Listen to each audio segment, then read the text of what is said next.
বিসমিল্লাহির রহমানির রহিম। সম্মানিত হব শিক্ষক স্যারদের শুরুতেই সালাম, আদাব ও শুভেচ্ছা। আশা করি স্যার আপনারা সবাই ভালো রয়েছেন। ষষ্ঠ গণবিজ্ঞপ্তি খুব দ্রুত প্রকাশ হবে, যার কারণে আপনারা দেখতে পাচ্ছেন এর পূর্ব শর্ত হিসেবে শূন্য পদের তালিকা আমরা দেখতে দিন দিন অনেক পদ শূন্য হচ্ছে।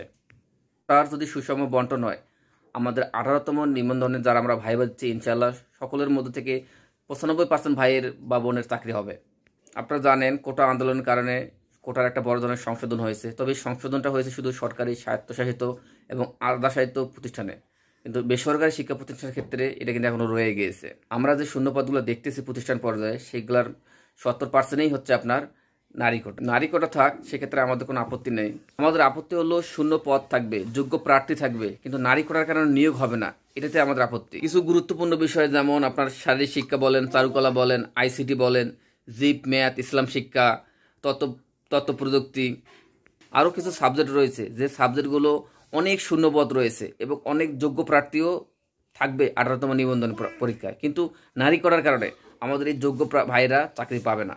যার কারণে আমরা যারা 18তম নিবন্ধনে ভাইবা দিচ্ছি, আমাদের অনেক ভাই চাচ্ছে যে আমরা রিড করে ধরুন একটা এই কোটার বিষয়ের জন্য আমরা একটা ফলাফল নিয়ে আসি। তবে এখন আপনি রিড বলেন বা মামলা যাই করেন না কেন, এটা একটা দীর্ঘমেয়াদী প্রক্রিয়া, এতে অনেক সময় লাগবে।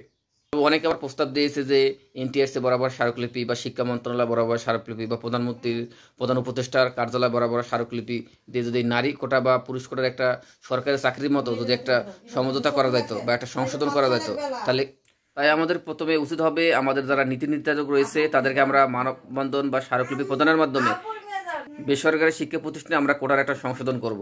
না হলে সেক্ষেত্রে আপনার আন্দোলন বা পরবর্তী ধাপে আমরা মামলা পর্যায়ে যাব, কিন্তু প্রথমে আমরা চেষ্টা করবো মানববন্ধন বা স্মারকলিপি দিয়ে।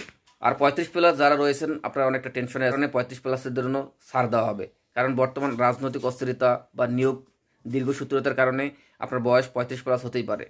তো আপনি যে যোগ্য সেটা আপনি এনটিআরসির মাধ্যমে প্রমাণ করে দিয়েছেন, তাই সরকার এবার নিতে বাধ্য হবে।